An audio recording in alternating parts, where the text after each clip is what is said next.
Oh, and we are live. Perfect. So welcome everybody. Welcome Suraj, you're already with us. I would like to thank everyone who joined today. You are about to be part of a great experiment, at least for me and for Suraj, because this is our first live stream interview that we are trying to actually conduct in here. It's not going to be a surprise. It's not going to be very scrappy when it comes to the topic, though, because Suraj is a subject matter expert when it comes to the topic of the day. We're going to be talking about coping with difficult situation, about getting new energy to continue your life after you experience something unpleasant or tricky to cope with.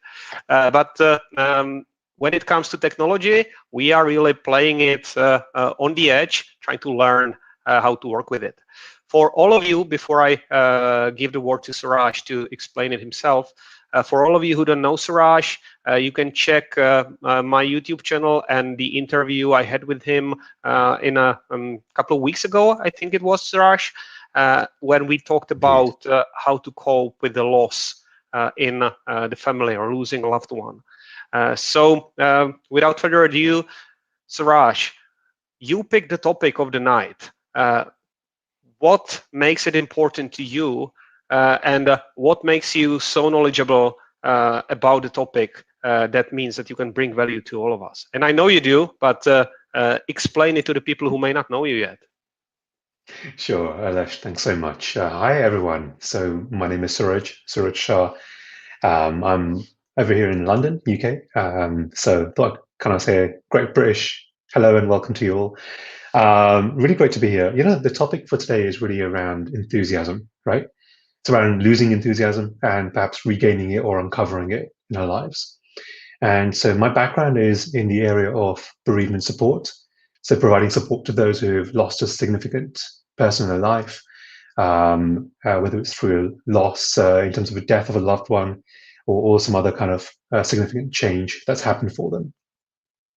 And often what happens is that it can be that zest for life, that zeal, that joy in life sometimes often can get zapped away when having some kind of significant loss in this way. And so many of us are not strangers to loss. And many of us, especially in these times, are not strangers to that enthusiasm in life falling away or being zapped away or being covered up.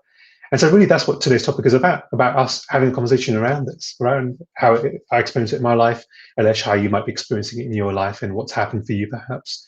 And if anybody else is joining here as well live right now, so please, we welcome all contributions through the chat, and perhaps some people will be joining us here as well as we progress through today's conversation.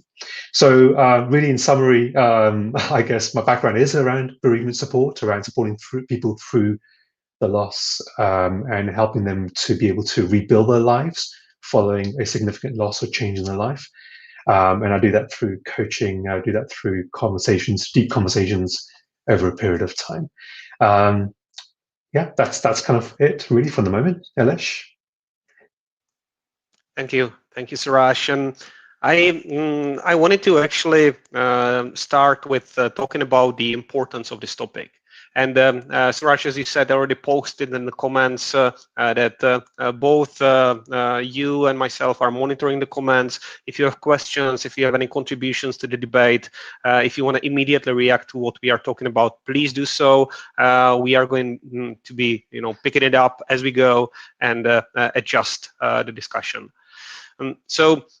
I would like to start with the general situation of where we are right now, where we are today. So it's incredible. It's been a year with pandemics affecting our lives. It's been difficult for pretty much all of us in different ways, and I feel that pandemics, of course, is no news, but we are in a situation, or I feel we are in a situation when we are kind of expected to be fully adjusted, not to feel weird about it anymore. It's a new normal. That's what I hear. That's what I hear around. This is our new normal. We need to adjust to that.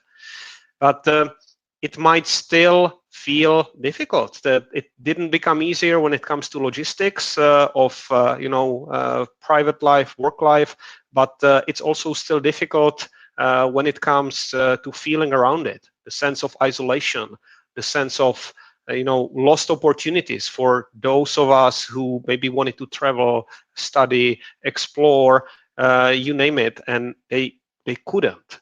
So I know most of my friends went through periods of let's say very low moods. I was not spared, but we don't talk about it on public so much. I know this event was promoted by me on LinkedIn, and if I looked at the LinkedIn feed, what people share on LinkedIn, on Facebook, on social networks are the success stories, the stories of perseverance, the positive side of it. And sometimes I feel that we tend to keep the grief and the sense of loss inside.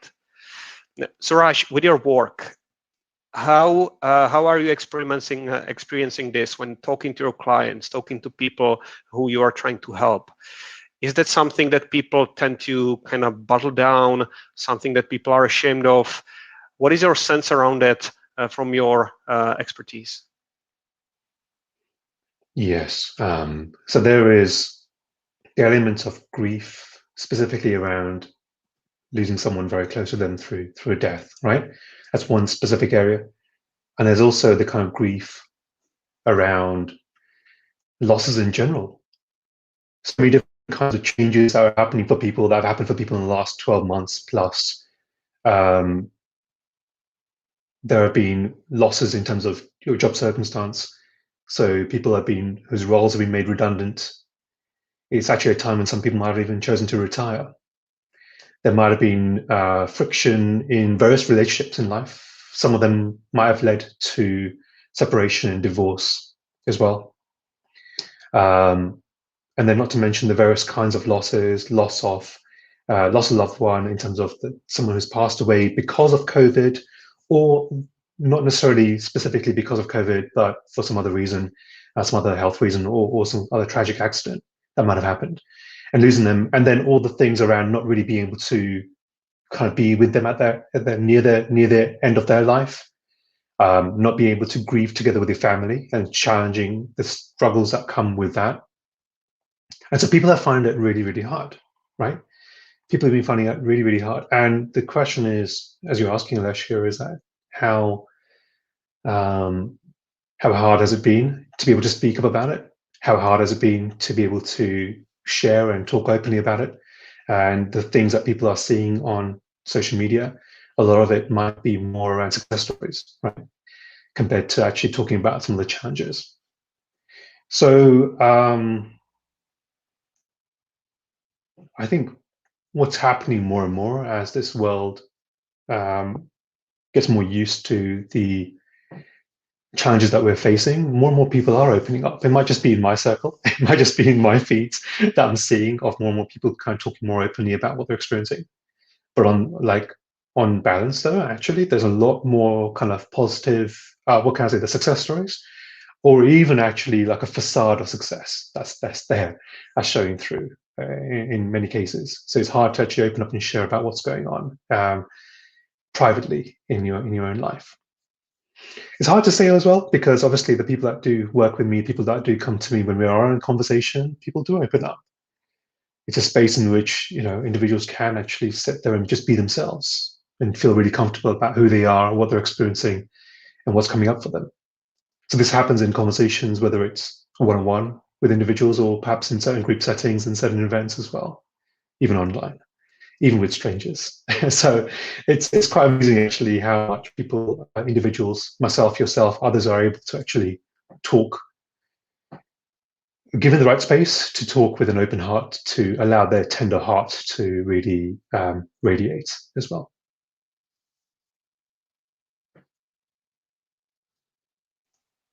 So what I hear in there, and Suraj, correct me if I'm wrong, is that it really takes the right circumstances. It takes the right situation and space of support to open up and talk about this.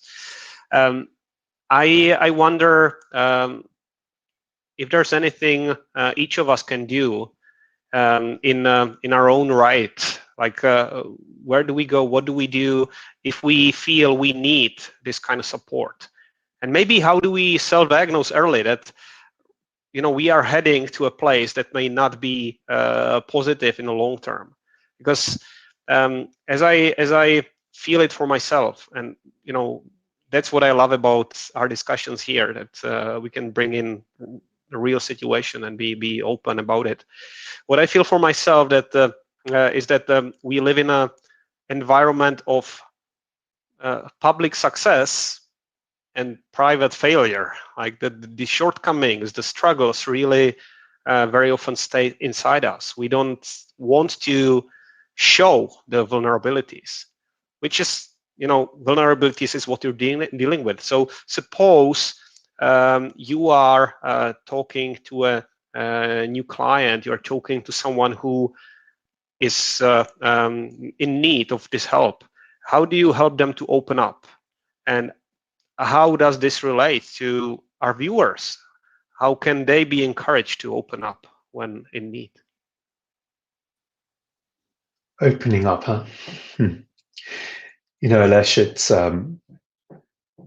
depends on what opening up means. Does opening up mean to be able to share vulnerably on a public space like Facebook or LinkedIn or Twitter, or do you have to openly share and pour your heart out to the entire world? Or can opening up mean actually identifying one or two people who you can just speak openly with and have a space to be able to share with? The whole point of opening up really is to be able to lighten the load. Unless you and I have both experienced some significant losses in our lives, right?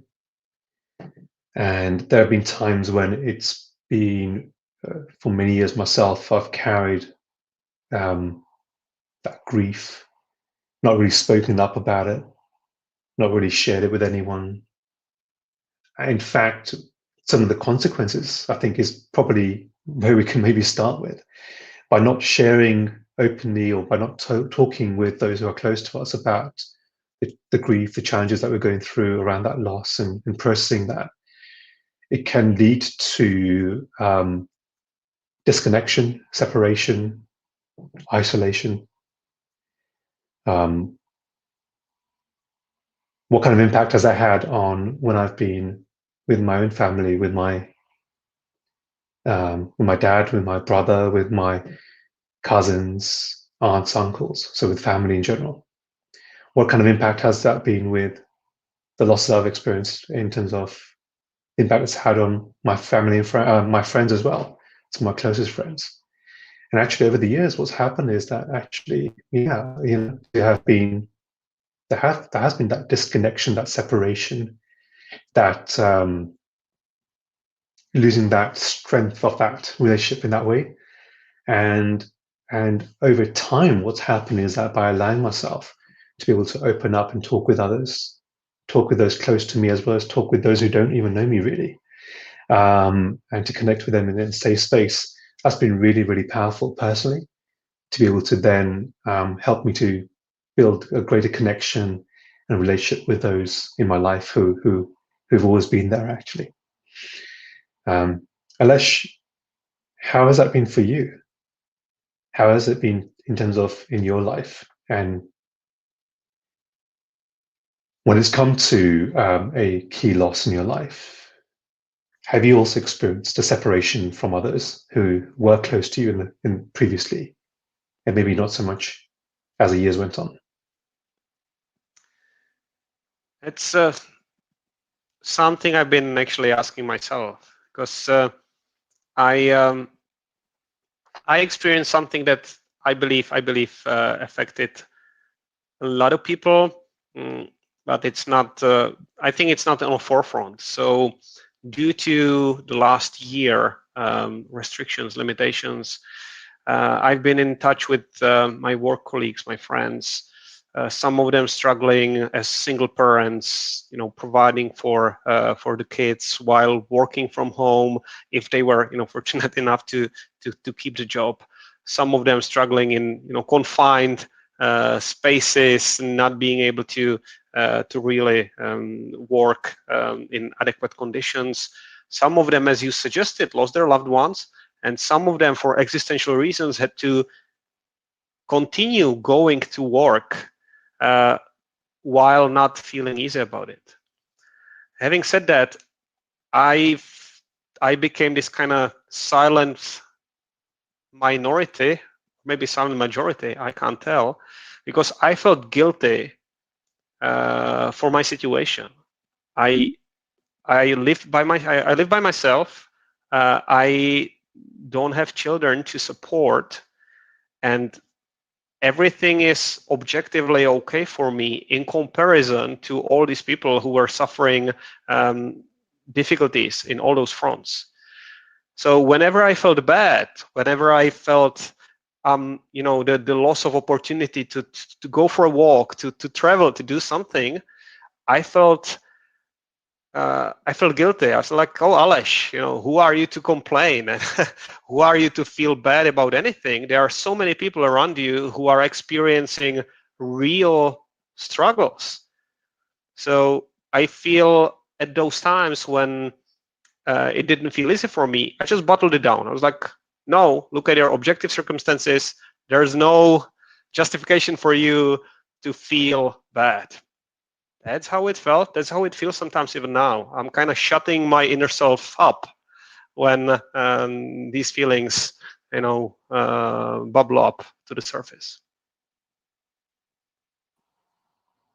Yeah, that whole thing about shutting those feelings up, and I guess what I can relate to that, and there are also others who can also relate to that. I can see some messages in the comments as well, and this whole feeling around when you think that actually either you might have it a bit better than others. Others might be going through a greater challenge than we might be going through. Or even the whole thing like, hey, I've got experience in this area. I should know better. I should be an expert in this space. I should be able to handle the situation better than others. So there's even that, right? This sense of not necessarily superiority, but more this sense of, I think, just one of the words come through is around this feeling of guilt, this feeling of this guilt, and also like, what's the other word? Just like why there's some frustration that comes up. Why am I not be able to handle this better than I thought I might be able to? So, like for many, many people, the last 12 months have been so challenging, so difficult, so gloomy, and really, really hard to be able to make sense of what's really going on. There's been a grey cloud above our heads. Some days, personally, all I've wanted to do is just, my zest for life, enthusiasm, the joy that I might have had in my life previously, especially the last 12 months, has really been zapped. Really kind of, it's vanished. It vanished and kind of went away for a long time. And it's really, and then there's just a question about what will it take now? Where's it gone? And what will it take to really bring it back? What will it take to really enjoy life for what it is, for the opportunities that we have around us? And I wonder if actually, I wonder for those who are watching right now, how has these past 12 months been for you? How has this time been for you? How has your enthusiasm been for life, in life?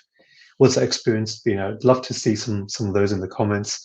And Aleš, I'm curious about how it's been for you as well. What's been going on for you? Absolutely. So, to your point, yes, we run this session live not only to talk with one another, which is always a treat, but also to learn from you and to be able to maybe share something that we were able to implement ourselves. But I see this also as an opportunity to share openly, like what it is and how it's working. And we have a couple of friends actually commenting, so some of them might actually join us on video. I'm gonna invite them in case they have something to contribute to the discussion. But to answer your question, Suraj, like how was it? I think I had like these ups and downs. Sometimes I was able to shed up this sense of discomfort and uneasiness and sense of loss by, really picking the right peer, the right peer group, comparing myself with the benchmark of people who have it worse than I have.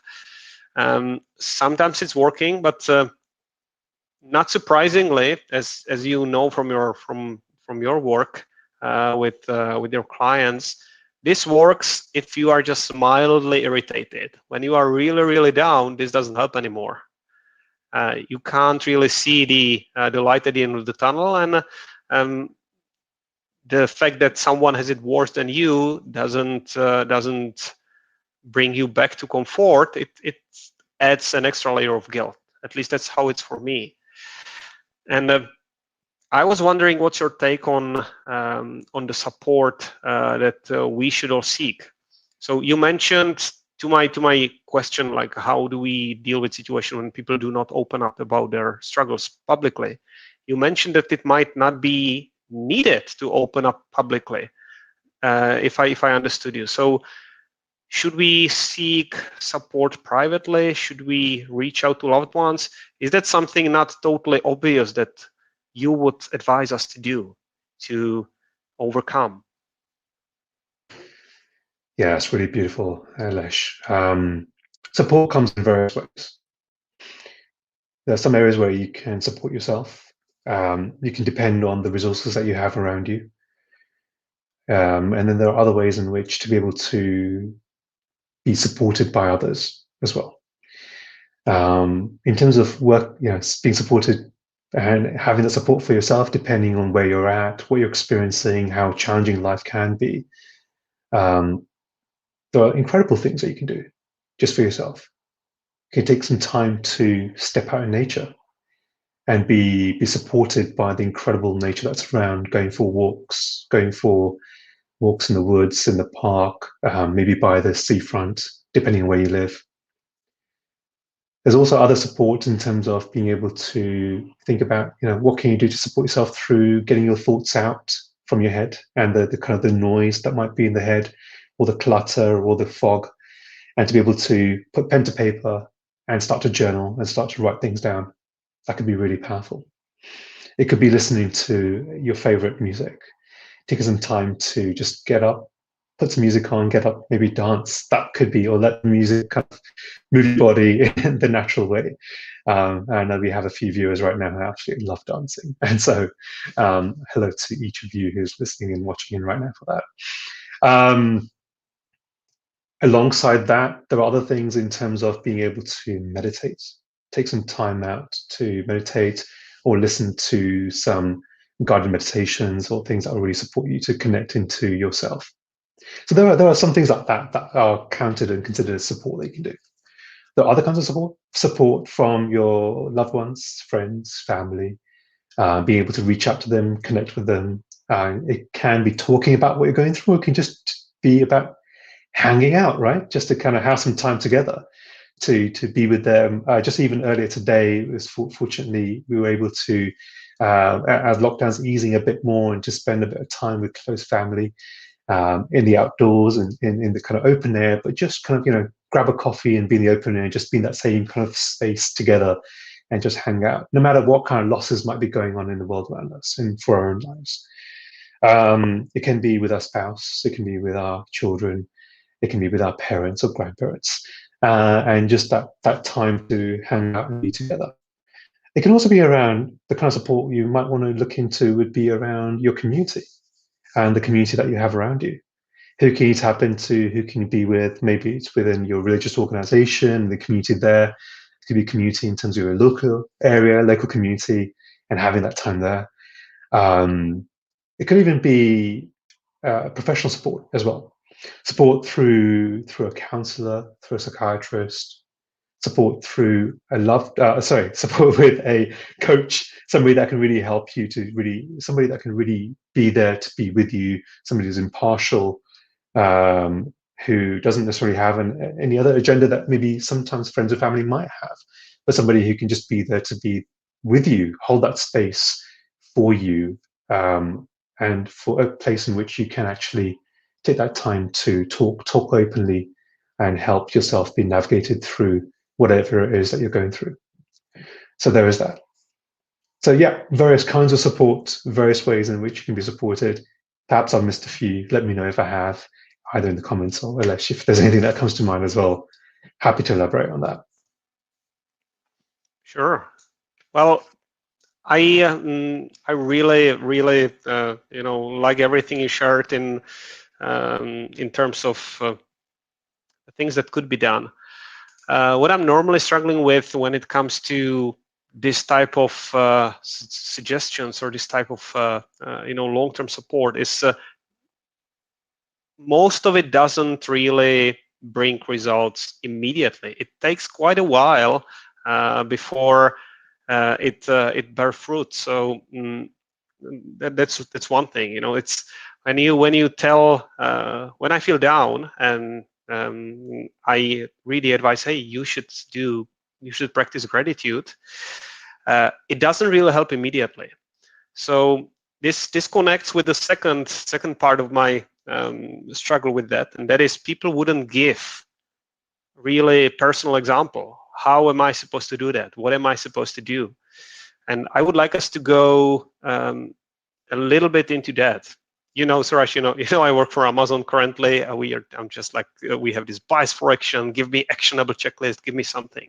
So let's maybe share a little bit of what we do, what your daily routine looks like, what you actually do to keep yourself in a positive attitude, in a positive state of mind, if that makes sense. And let me start with one. So what I do with the gratitude journaling we mentioned, I am trying, and I have to say, to be very honest here, I'm trying to practice like a daily habit of gratitude journaling. So really writing down every day a little bit about what I'm grateful for. And sometimes it's really very trivial. So I'll give an example here. I can actually put it into comments. So gratitude journal entry, I'll put one in there. And sometimes it's as simple as really being grateful for something simple as internet. I just put in comments my journal entry. Hey, I am isolated, but it's not self-evident to have the access, to everything, to be able to talk to you, Suraj, over, the borders while being locked down. Something as simple as that. And the rule for me for the gratitude journaling was, I need to come up with something positive every day. I just have to. It doesn't need to be deep. It doesn't need to be long. You just need to jot down a sentence. And it needs to be positive. And the results, to the point of how long it takes to actually reap the benefits, I have seen the results after 2 or 3 weeks after doing it consistently. First of all, I was like, what am I doing? Why am I typing this, these trivialities in there? It doesn't really bring me anything. So that would be gratitude journaling and the way I approached it. Suraj, I'm going to open it up for you to share some of your daily routine practices, and I'm going to look for some more gratitude journal entries that I put down and put them in the chat so people see how I actually do it. Over to you, Suraj. Sure. So, I mean, just the things that you just shared right now, Alesh, right, around what you grateful for in your life, and the simple things. I think one word you mentioned, puddle, right? So just I'm curious about that and where that, so just being grateful for a puddle. I'm not sure. Maybe you can tell me a bit more about that. But just around the fact that we've got the internet, we can connect in this way. That's beautiful, and the to be able to experience that and the joy that that can bring, and the practice. So it's, maybe you don't get results straight away in the very first day. Maybe you don't get results in the first few days, but there's joy that comes through that. I must confess that gratitude journaling is not something that I do on a regular basis. It's not something as part of my daily habits or daily routine, but of course there are others, and I'd be delighted to share them with you. Some of the things could be, for me right now, it really is, my day starts with waking up, freshening up, and meditating, taking some time to meditate, taking some time to be there for myself, be there with myself, and to experience that. That is an incredible thing that I'm so grateful for, actually, to be able to have access to that and to be able to have that as part of my life, and the support I have around in my life to be able to kind of, encourage the encouragement that I have around maintaining that as a practice. There are also other things, things like writing. There's the community that you and I are both part of, Alesh, in terms of with this this community led by Leo Babauta of Zen Habits, and so grateful for that and the people in that space. That's been hugely beneficial for me, to have something where I'm a part of something that I'm working towards a greater mission, a greater purpose in my life, having the support and the accountability for that. A number of friends from this community are here, have joined us today to be watching live right now and supporting and commenting as part of the thread today, which is, I'm so glad for that. Feeling incredibly supported for that. So there's that in terms of community. Yes, exactly. Few great fans of the work that Leo Babauta does. Thank you so much, my dear friend, for the work you do. I would say also this ability to be able to notice, to be able to notice the greatness in the world around us. So there is, I think it's actually probably related to gratitude, but for me, it's as simple as going to the park. So on Friday, I went into one of our local parks. I just needed a change of scene. I've been indoors for too long, and so I needed a change of scene. So I headed out, went to the park, grabbed some lunch, grabbed a salad, grabbed a coffee, and sat at the bench overlooking the small pond or lake pond. I think, I don't know. Depends on the size of it, right? So, but it was advertised. There were ducks in this pond or this water area, and just kind of looking out and just having my lunch, enjoying that, but also really just seeing what happens in the world around.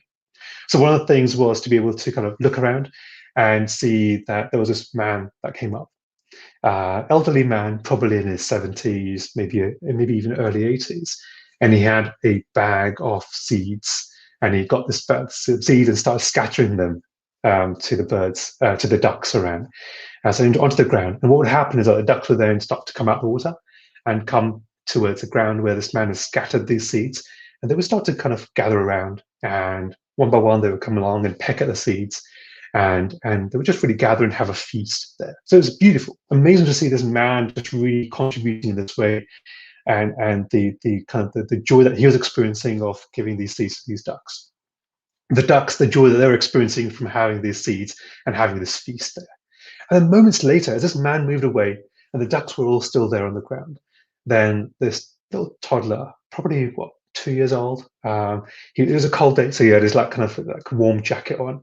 So he came along and came to where the ducks were, like hobbled along gradually, and came and then just kind of really stood there in the middle of the space where all these ducks were. And he wasn't really scared. He was quite close to the water, so I think his mum might have been a bit scared of him falling in. But this kid seemed to be fearless, and you just kind of was there, really curious minded. He seemed to be really curious. He was wondering, like, with this sense of awe that you could see in him.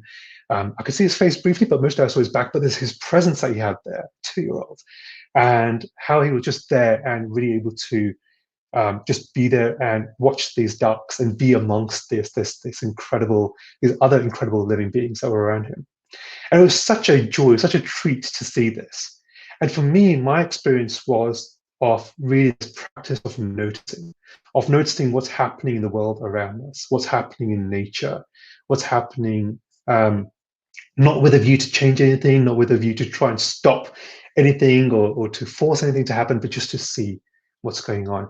And the amazing, majestic way that nature behaves, that individuals are, that these incredible souls and these incredible living beings are interacting with each other. And that for me was really the topic of today in terms of enthusiasm in action. To see this enthusiasm in these individuals, in this elderly man, in these ducks, in this young toddler. And it was so beautiful to see that. And what that did for me actually was that while I knew that it was great to be able to get out of kind of this space that I've been cooped up in for a little while and to go out. And I'm so grateful for that. And that brought about great enthusiasm in me, in my life, and really helped me to kind of connect a few dots and help me to really connect to the very people that I'm here to support as well. And so I'm so glad for that. And I'm really grateful for that opportunity there. So a bit of a story around that, I know. Thank you for bearing with me and your patience around that. But really that experience I had around being able to, that practice of learning to connect, learning to notice, and then connecting to that noticing was truly majestic, truly beautiful for me. And I think it definitely is worth it because I love that you bring in the importance of being in the moment, which is so difficult, especially if you work or live in an environment when most of us live in a future-oriented society or work, when you are trying to, as David Allen wrote, get things done, how to get things done rather than doing them. But you inspire me to kind of bring a little bit of behavioral science into this, because Suraj, I know you probably know that, but our viewers may not. The science is actually on your side. So there's a body of research indicating that to make yourself happy, you can actually achieve it through helping others. It's even more effective when it comes to spending your resources, your money, for example, on other people rather than on yourself. And I love the exercise with the ducks, because by feeding the ducks, you are depriving yourself of the bread. Instead of eating it yourself, you're feeding someone, and you have the joy of observing the ducks, in this case, receiving the gifts. But the same thing could be achieved, and we have opportunities on a daily basis through giving gifts to people. And I don't mean material gifts, but gift of your time, gift of your attention, gift of your support will bring more joy and a sense of accomplishment to you as an individual than scrooging those resources just for yourself. Proven by studies. And that's where the power of letting go comes in.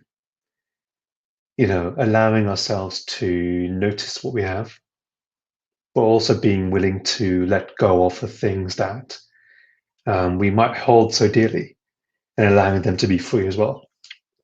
Because what happens is that, yes, others benefit, but also we can benefit massively from that. And it's actually great. It's a great thing that you just shared here around the to give, and the impact that can have. It helps me to actually recognize that how much am I giving in my life, and to evaluate that and assess that. And oftentimes I'm thinking, am I giving enough? Can I be doing more? And I think absolutely yes, I could be doing so much more.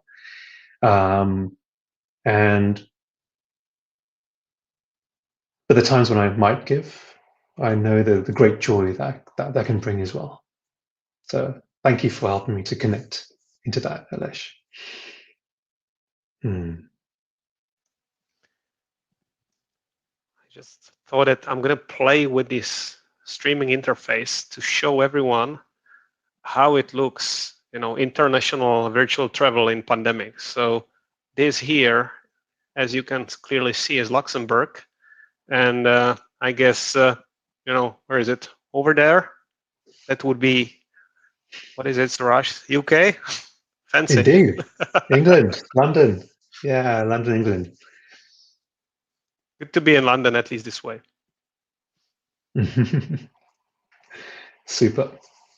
So, you asked me about practices, right, Alesh? That's been a bit about routine, what's in my daily routine, but also around practices. And there's something else that has been coming through, and that's been really beneficial for me as part of this leadership program that we can be on and that we are on. And one of the key things that I've really picked up from this, the things that Leo shared, and the things that are kind of the people amongst us have been really practicing beautifully, is the ability to really get clear on what it is that it might be that could be possible in our lives, the things that we really want, things that we can be really striving for, but more importantly, allowing ourselves to be open to the possibility of anything that comes up. And I would say that that has been one of the greatest things for me in terms of being able to really address or handle the down days in my life. And yeah, some days have really sucked for me actually in the last few months, and even the last few weeks, and perhaps even in the last few days. There have been days when actually still I don't sometimes want to get out of bed in the morning. There are days when I don't actually want to. All I want to do is just hide under the cover. And those have been really, really difficult days. And I know that through the work also that I do with some people, some of my clients, people that I speak with, and people just have a hard time in terms of sometimes just kind of getting out of bed. But through the right kind of support, through the right encouragement, through the right kind of accountability, it can be brilliant. But one of the things that has been most beneficial is around being able to get really, really clear on what is possible, to allow myself to really, with the right support, to get help me to see all the different possibilities in my life, the things that I want to be able to achieve, things I want to be able to do, the things that can really happen, that can be created for me. And then for me to be able to really connect into that, and for me to be able to stand for that for myself and the people around me, to stand for that possibility for me. So with the support that I have from this accountability group, that from the people around, for them, for others to be really standing for what is possible in my life, that has been hugely beneficial, because I know that those days when I actually don't want to get out of bed, those days when I actually do want to just hide under the covers, if I can allow myself to connect into that, into actually what others are holding me for, and what they can, what I can do in my life, that gives me such enthusiasm. That can really generate such great enthusiasm for me in my life. There is one particular resource I can point you to, which I would love to share with all of you. It's a book called, and I want to make sure I get this right. It's a book called, please correct me others, The Art of Possibility. This book is written by Rosamund Stone Zander and Benjamin Zander. And Benjamin Zander himself, he is the conductor of I think it's a Boston Symphony Orchestra. I might be wrong about that. I'll have to get myself corrected on that. But he has got this incredible video on YouTube as well that you can all check out. Just look it up, Benjamin Zander, all about possibility. So that's a beautiful resource, and really a great, great book that you can read, which is called The Art of Possibility. Highly recommended, around being able to connect into that, around the kind of the joy of what's possible in our lives. Yeah. So, do we have any questions from anybody who's watching in? Any particular themes that are coming through that we want to explore more for this conversation today? So Raj, I just I posted a link to the book you suggested into the chat, and wonderful. It's going to be, of course, the video is going to be accessible after we're done with the talk. So you can look through the comments to see if you have anything that is worth reaction. In the meantime, I looked up some resources that I was preparing for my work. So let me share my screen in the meantime to explore another feature, because those of you who only joined us recently, you may have missed the beginning. So let me just regroup a little. I am here with Suraj Shah, who is actually an expert on grief management and re-energizing and finding new energy, new positive outlook to your life after you experienced loss in your life.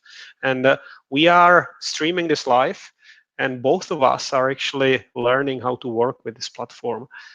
What I want to do is I will try to share my screen now to actually do a little bit or show a little bit of what I did for one of the trainings in my work. So I really, as I said, Suraj, I was really challenged at work by my colleagues and the people I'm serving as a training professional to come up with something actionable. What can I do right now? When I feel, what's that word that I shouldn't say on live video?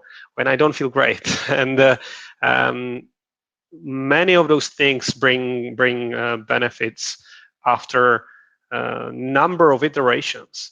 So there is something you can do immediately. There is something like a one breath meditation. Smiling is scientifically proven to actually improve or create accelerated production of hormones that make you feel better. Of course, sleep. Of course, eat. Designing your environment so it's pleasurable, that feels better. And actually, that's something I'm trying to do. So I keep toys around, so it's kind of. And I love this one, by the way. This is awesome. And making smart choices about what you eat, what you utilize during your day. Well, there's more and more, but I'm not going to talk about it now, because I'm sure that people who are interested already made a screenshot, and I'm done playing with this feature. So bringing this back, I'll hand over to you, Suraj, for a bit, in case you eagle-eyed something in the chat that is worth commenting. If not, I have a few practices that I'm happy to share, something I implemented and to say how it helped. So over to you, Suraj. Sure. There's a couple of really powerful questions that have come through in the chat on the various platforms that are watching live right now. Thank you so much. I would. One question is how to support those who've lost a loved one, and specifically those who've just lost a loved one, right? So that's one question. Another one, I'm just going to read it now.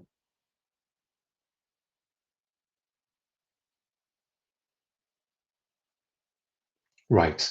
So talking a bit about the balance between letting yourself experience those downtimes and then also trying to bring yourself away from those feelings. There's two things there. And something else from a bit earlier was really around the power of action. So sometimes it can be really, the power of action around this. Actually, let me try and tie in all these three, because I think they're beautifully related. So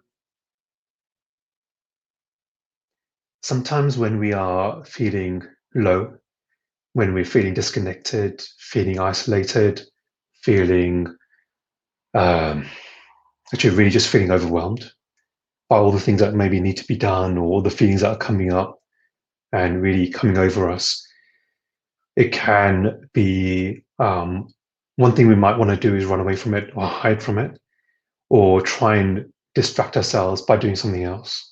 And those are all things that are ways in which they're ways to cope, right? And talking from experience and talking from those I've spoken with around this, these are ways that we try and survive, try and kind of make sense, or just kind of like try and move on with a day. But well, as part of that, it can be incredibly beneficial to just sit with those feelings, to sit with what is coming up. I spoke about noticing earlier. You can notice the majesty of the world around us, to notice the incredible spirit of the individuals, the other living beings, the people around us, and notice that, and notice the zest for life that others experience. And as part of that, if it's certainly possible to experience those things and to notice those things, we can also notice and become very present and very aware of what's coming up in our own lives and what we're experiencing right now. And one of the practices has been around actually just being able to be there and just be there with that feeling that comes up. So I know one thing that's really helped me and it has helped others around, there's a term called a grief presence practice. And the way to do this is to be able to, sometimes it happens when the grief is already present and you're already feeling it really strongly, and other times you allow it in. But just say that you're already experiencing that at the moment. So what can you do in that moment? So if you're already experiencing that pain, that loss, that grief, and experiencing some of the suffering from that, rather than trying to push it away or hide from it, take a moment just to close your eyes.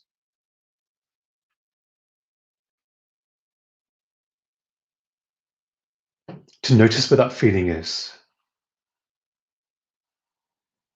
It might be in the chest, it might be in the gut, it might be in the head, it might be throughout the body. Where is it really coming up very strongly?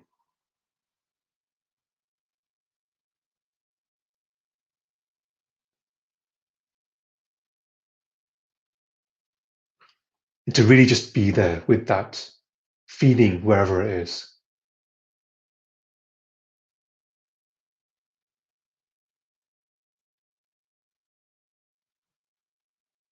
And it can feel hard, it can feel very uncomfortable.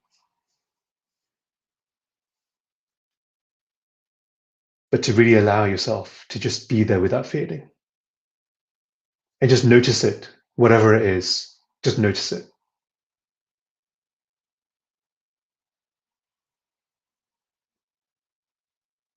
It may get stronger, it may stay the same, it may dissipate.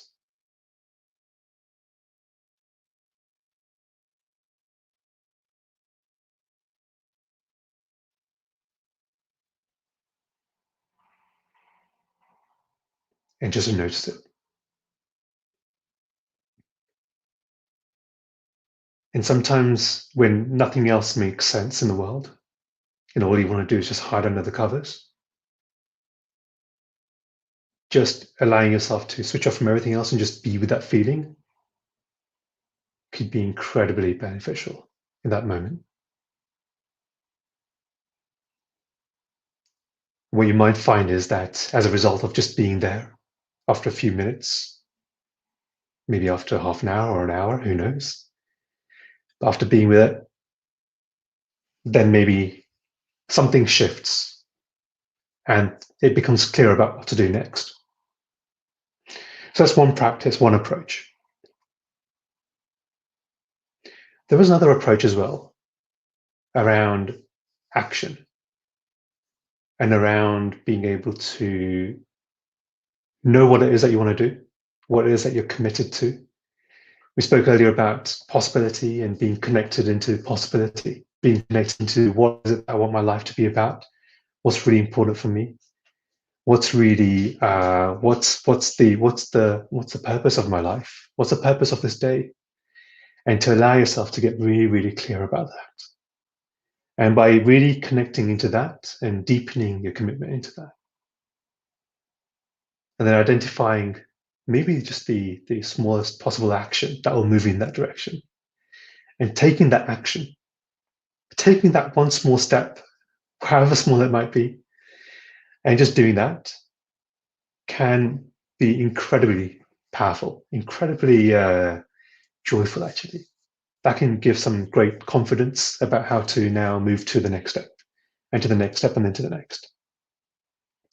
So that's another kind of practice that you can do around just being in action, right? Not necessarily distract action, not trying to distract ourselves with necessarily alcohol or food or Netflix or other things, but to actually allow ourselves to consider actually what is really important to me right now, and what can I identify that can really, really benefit me right now, or the direction I can go in.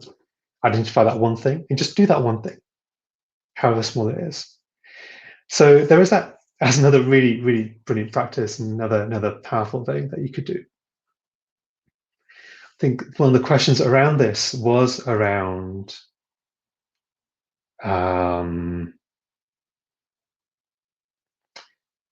allowing yourself to experience that time, that feeling, and getting away from those feelings. So it can sometimes be really beneficial just to be with that feeling, and other times actually just might be so much that you can do things that can shift that feeling, or at least distract yourself from it, because that feeling is probably still there and still there in the surface, still there within. But at that point in time, all you need is some time for self-care. At that time, all you need is some time just to get up and take a walk in nature. Some things we shared earlier. Step out into the woods, into the park, go to the seaside, wherever you can be with nature, or just take a walk down the road. It can be just really getting that fresh air, some exercise, listening to some music, perhaps having a cup of coffee or something, listening, just being there, reading a good book, playing a game with a friend or a family member, dancing, various things you can do, but just things for your own self-care, taking a hot bath, lighting some candles, various things, but just enough to kind of allow yourself to kind of just be there for yourself, and shift that feeling enough to then allow yourself to then do something and take some action and start moving forward in the direction of the things that are really important to you. So there's that. Yeah, so there's that around what can you do in terms of some specific action. There's other things, and these things are general bits of kind of ideas or tips or various things. Obviously, it's down to your particular circumstance, things that you're experiencing on your own. It can be really, really valuable to talk to someone about it and maybe be guided through some of this to identify and work out what can really support you at that point in time. I'd be happy to talk a bit about the other question that we have here, which is around, let me see this, specifically around how to support those who have just lost a loved one. But I wonder, Alesh, is there something else that you want to share or talk about before we go into that? No, I think this is a very important topic. We definitely want to use your expertise to move towards that. What I wanted to share, based on your insights you provided, is a couple of tips I'm using. So again, the real practice. We talked about the gratitude journaling. I would suggest to everybody to think about this as building a lifeboat. You're not going to start building lifeboats when the ship is sinking. That's something you prepare in advance. So think about the gratitude journaling as a little investment. The way I'm doing it, all these little nuggets, I'm actually sending it to myself through a WhatsApp group. I created a WhatsApp group just for myself, and I'm sending myself kind of gratitude journal nuggets to the future, to my future self, when my future self is not going to feel great. And the little practice I'm doing is then I just go there and I scroll through these messages. And sometimes I add pictures like, yeah, today I'm grateful for not raining. And Suraj, you're going to understand. You're in London, I'm in Luxembourg. So, oh, it's not raining today. That's gratitude. And I flip through the previous days when I feel really bad and see, oh, I lead a pretty exciting, positive life. Every day there's something to be grateful for. And even if I don't feel it in the moment, the history of my journal will prove me wrong. It's just a setback. And second thing, but I don't want to spend time on that now. Building a lifeboat may be building your good mood or positive attitude playlist on your favorite service. I have one when I really feel bad. Just instead of listening to gloomy stuff, I go to this playlist and I just listen to that and I start moving. And again, science proves just when you make yourself move, making the first little step makes a huge difference. So that's what I wanted to share. I think, Suraj, before we move to the deep topic, I would definitely personally love to hear from you. You mentioned the smallest possible step towards the goal when you don't feel like doing anything. Could you share with us something from your recent past when you really didn't feel like it? What was the situation? What was your aspiration, and what was the smallest possible step you decided to take to shift that a little bit, so we all can imagine something tangible behind that?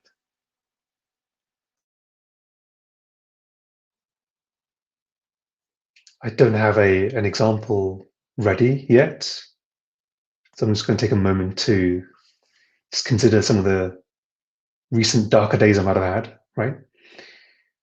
And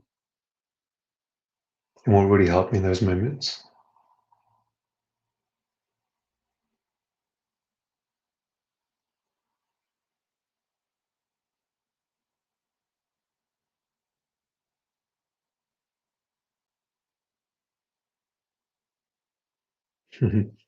Okay. So yesterday morning, so on Friday, for example, Friday I had this really incredible day. I was out there, went to the park, as you know the story now, right? And saw the elderly man and the ducks and the little toddler and the experience they were having and this interaction they had, and it's really great. And from that day, I kind of shared some things with those who subscribed to my email list as well. They've received a kind of the shortened version of the story I shared earlier, and so I was just able to share some of that then, and it was really beautiful. I felt so uplifted and really helped me to really connect into this ability to be able to look at enthusiasm and really kind of uncovering enthusiasm in our lives. I had a greater than normal enthusiastic day, I guess you could say. Come Saturday morning, yesterday morning, I woke up and I felt zapped again for some reason. Something happened. I think maybe I didn't sleep very well or whatever happened. I felt a bit zapped. I just thought about actually, as I woke up, when I got up in the morning, normally sometimes, not every day, but sometimes, especially on the weekends, my practice might be to make myself a pot of coffee and take it into the lounge and sit and read a book. And I read one of my favorite books, maybe, or something that's really interesting me. I try not to go on Facebook or other things, just for a bit, and just read a few chapters from a book. And I thought I could do that. But actually, I thought what could be really more richer, I really thought what could be even more beautiful would be around one of the areas I'm working on is what can I do to create better connection with those around me, my loved ones. And in this case, it's about what can I do to create a better connection with my wife. So my wife was still asleep at that point. And so I thought, what can I do? What's the simplest thing I could do right now?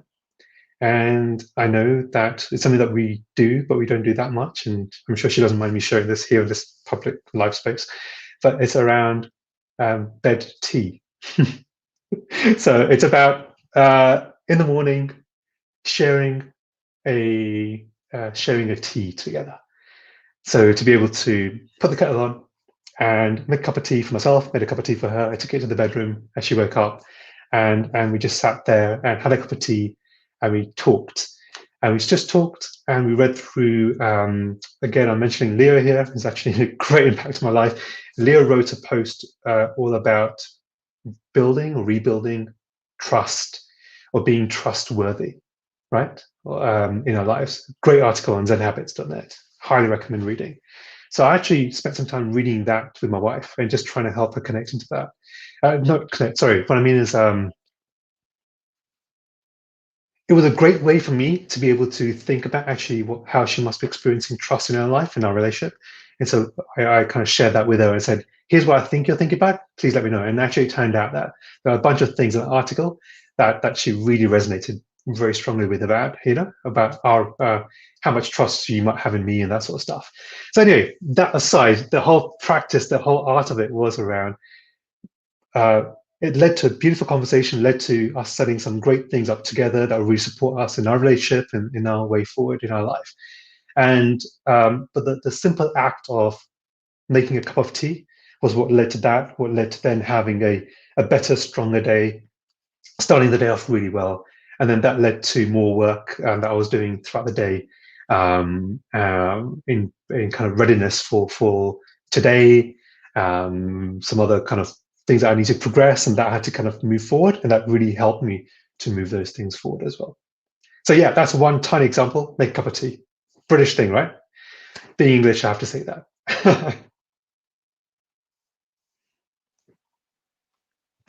Thank you, Suraj. And no, that's very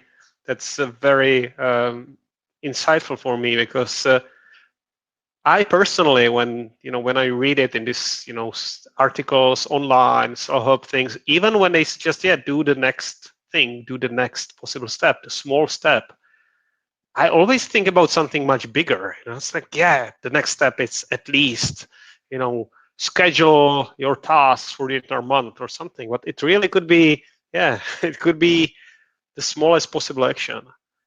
And for me, it sometimes, it really is hit the play button on the playlist, or look out of the window for 5 minutes to see that it's not raining, or if it is raining, that I have a roof over my head. So thank you for sharing that. I know we have about 20-25 minutes to go, and I really don't want to deprive our viewers from your insight on the topic that we started. So how to deal with the grief, with the loss. So I'll let you pick it up now and follow with the advice that you are willing to provide. I see there is some more in the chat, some more suggestions. I can see that you're just looking over it as well. So if you want to pick it up the topic, go ahead.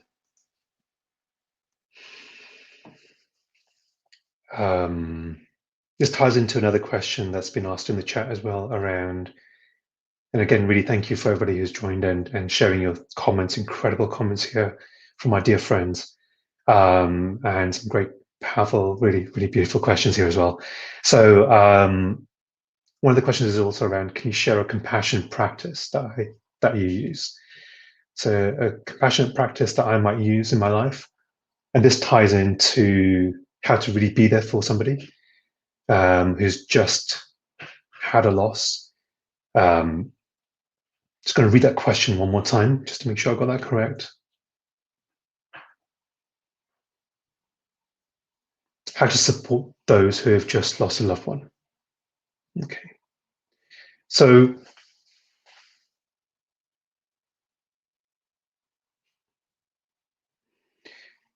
each and every one of us will know somebody who's close to us who have lost a loved one. And there's no formula really around this, around being able to support somebody, because every single person's loss is completely unique, right?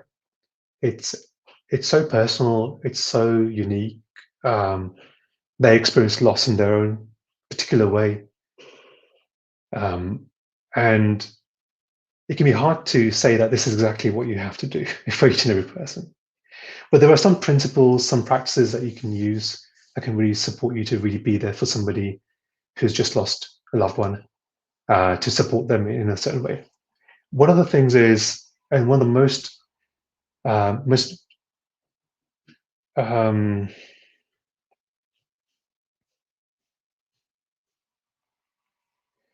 of the things that can really help them is just being there for them. And what does it mean to be there for them? It means that actually you may not need to take any action as such. You may not need to do anything. You certainly don't need to necessarily fix anything for them. But very simply to be there with them. To be able to sit there with them in their pain, in their suffering, whatever they're going through. It could be sitting with them in moments of joy that they might be experiencing. Something funny that's just happened, they might have a laugh. And then within moments, they might feel really sad or guilty for having laughed and even though they've just lost somebody. And to really just to be there with them, no matter what's going on for them. So that's one thing that you could do. And being with them might be having a meal with them, watching a movie with them, going on a walk with them, sitting in silence, saying nothing, or talking about something that a common thing that you both enjoy, that you both love talking about and exploring together. It can be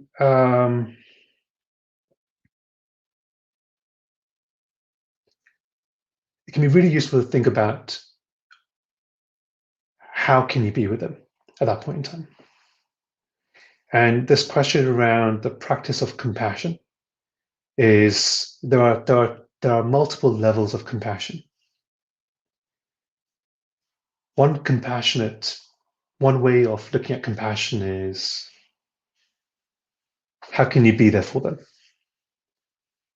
What is it that they are experiencing? What are the challenges that they're going through? How can you just take that time to think about what kind of suffering might they be going through? And again, not necessarily with a view to change anything, to force anything, to fix anything, but just to be present with the suffering that they have, the challenges that they're experiencing. I did notice that. The other might be the challenge, so compassion for others, right? The other could be compassion for ourselves. So what can I do that can shine a light on where I am causing suffering? One, where do I think I'm being impacted, where I'm suffering? But more importantly, where am I causing suffering for myself? And what can I do around that? Are my thoughts impacting the way I see myself? Is a situation, something that's happened, my views, my fixed views, are they impacting how I feel within myself? Are my fixed views causing me to feel more pain, more struggle, more suffering? If they are, what can I do to let them go? What can I do to loosen them? And what will really support me around that? I feel a bit nervous talking about compassion because I've only really scratched the surface of it at the moment, I feel.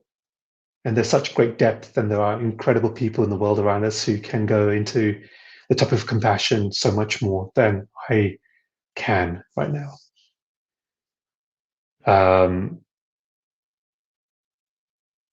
As I was saying earlier, there's no magic formula, but just all I can maybe share, what I have shared so far, are just some of the things that I think about in my life, in the way in which I can work, in the way I might be with others, but also how can I be there for myself. But maybe one point to end on around that, around compassion, is we might want to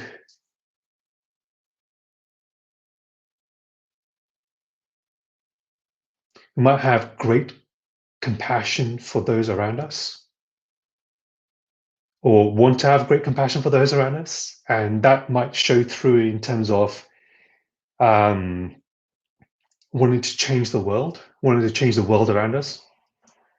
But if that wanting to change the world around us, if actually wanting to try and shift things, and if that comes from a place of aggression, from a place of an aggressive way of wanting to change things, what's the impact that's having on me? What's the impact that's having on ourselves? And where is the compassion for ourselves in those moments? And so that's a constant question for myself, that in any kind of act where I might want to act for others, is it a truly compassionate act if I'm actually causing myself more harm? If I'm trying to help others, does it also mean that I'm inflating my own ego? If I'm inflating my own ego, is that truly beneficial to me, or is that more harmful to me? So compassion, out to compassion, as well as compassion to ourselves. I hope that's been useful. Again, only scratching the surface.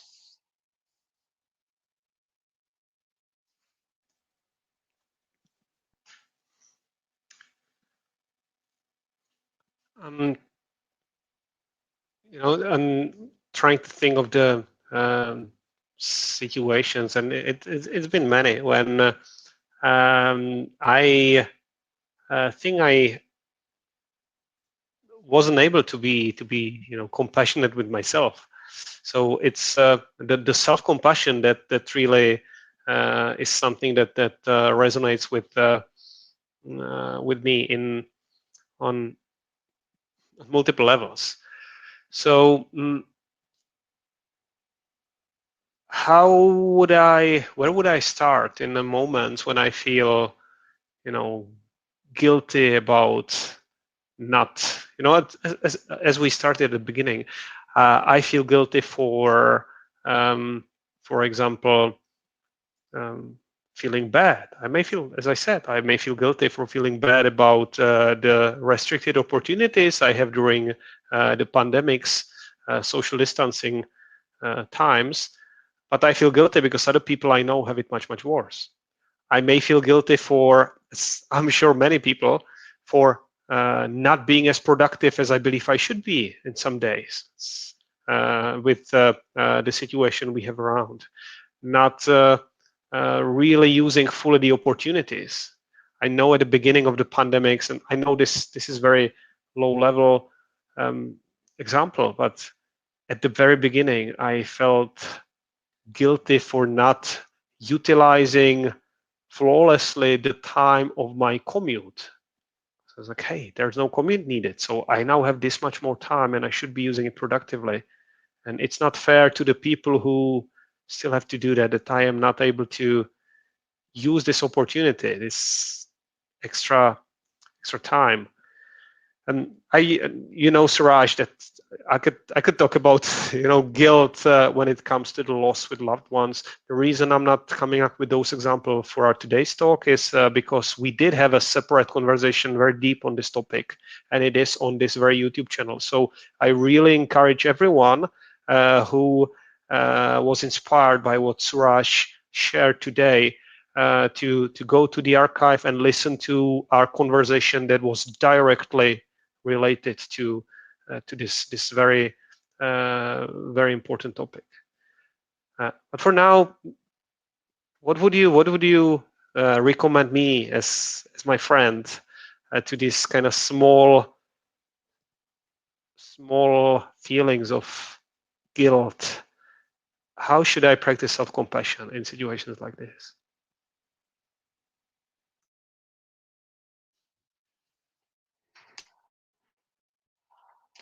Alesh as your friend, honestly,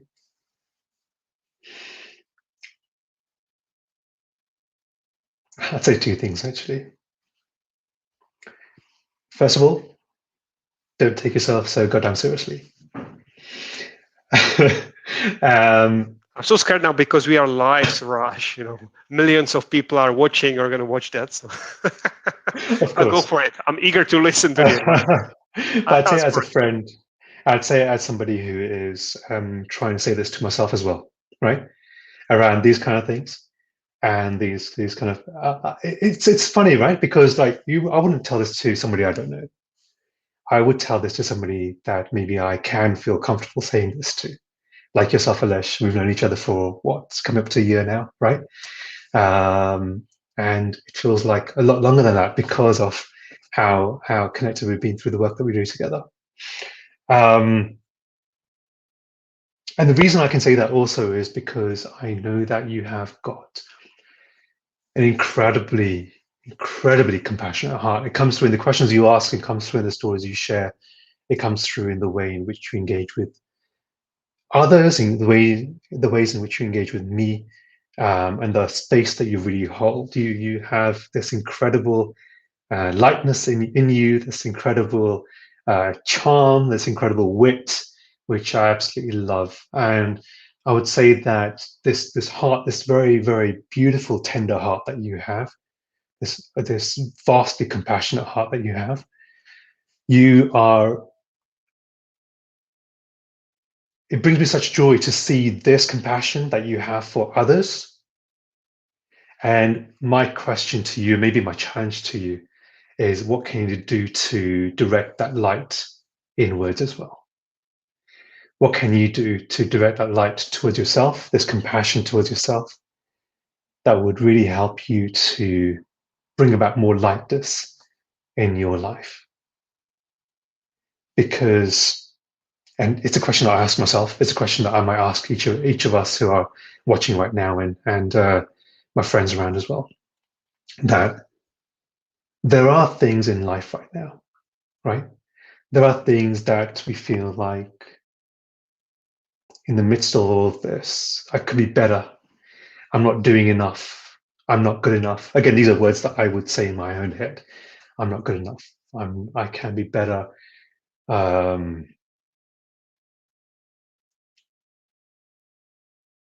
And in those moments, what can I do to change the dialogue that can really support me and serve me and help me to then shine brighter? So that's a journey. That's a journey for yourself, exploration for yourself. But I'm curious, is there anything that's come out of that, what I just shared with you, that sparked something for you, a thought for you, an immediate step for you, Adash? I love it, Suraj. And you turned the table properly. So hashtag, came for mentoring answer and left with coaching question. So, how can you come up with something for yourself?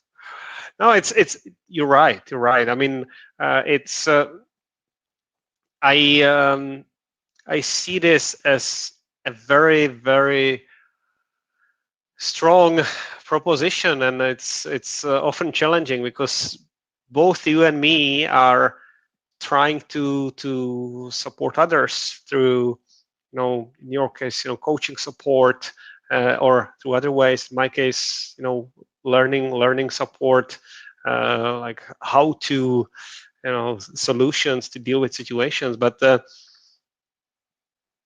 the simple truth is, it is often easier to see other people's problems clearly because you have this clarity of distance, and applying it, as you said, turning it inwards, providing the same support that you are able to give to the others, to yourself, is often very, very difficult.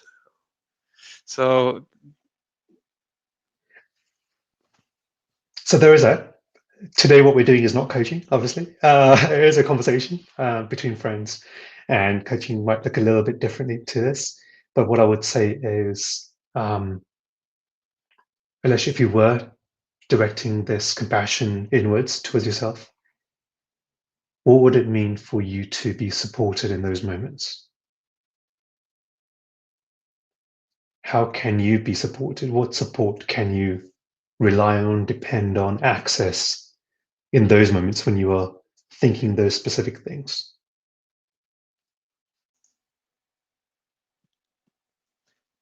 So to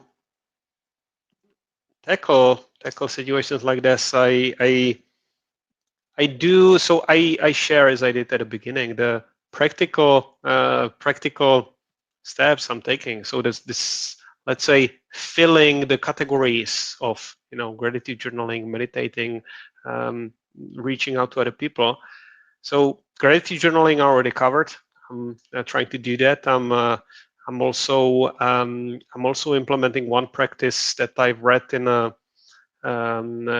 book that I'll share in the comments, which is scheduling a highlight of your day in advance, either the evening before or in the morning.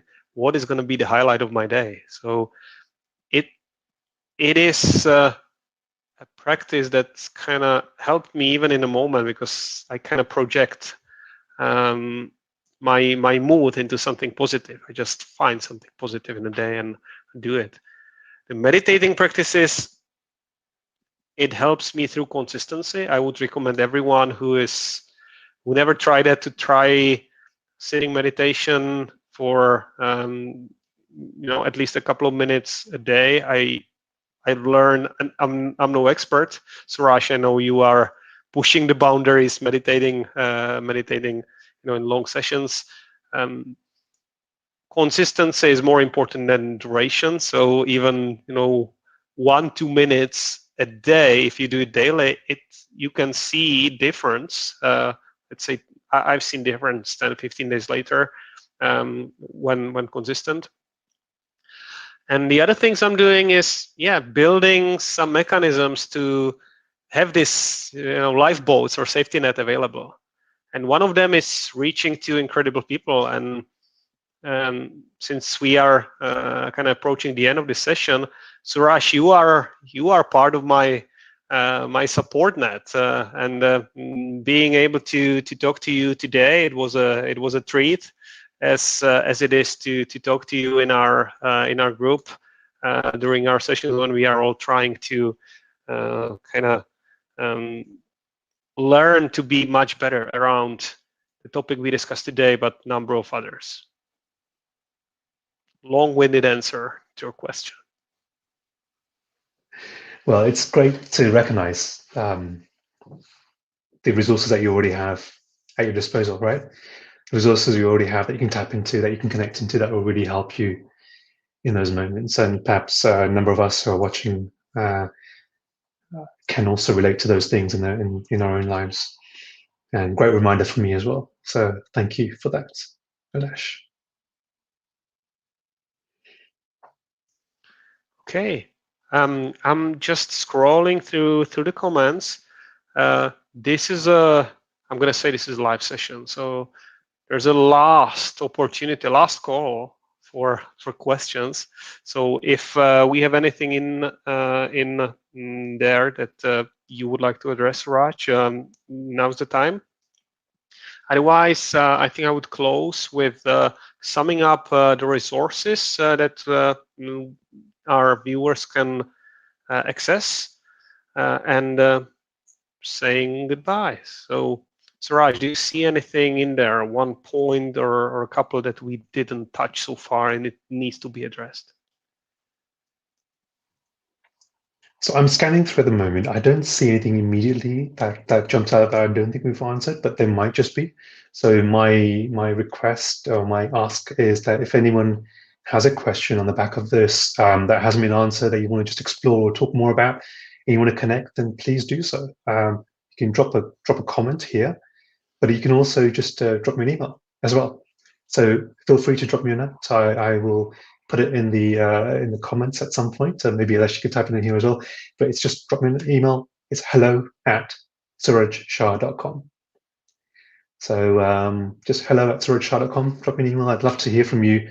It'd be really great to connect. If you have a particular question, specific question, or you just want to connect and talk about what's going on for you, that'd be really wonderful. So please do that.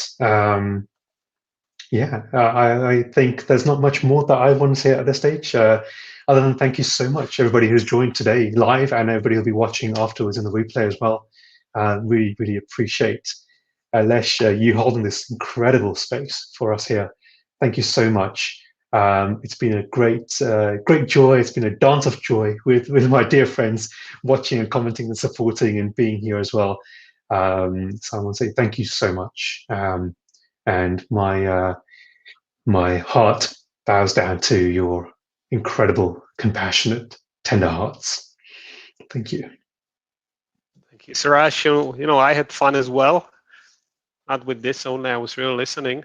But to all of you who are watching this either live or maybe the recording of this, I'd like to say that more is to come, and Suraj doesn't know yet, but he is going to be part of it in the future as well. And he's not going to be the only one. So we're going to bring more people who have some expertise in a field that is related to personal growth or productivity, to improving your life, but also and importantly, lives of the others. So thanks, everybody. And I'm going to click the button and we both disappear from the screen. Good to see you, Suraj. Talk to you soon. Thanks, Nilesh. Thank you so much. Thanks all. Bye.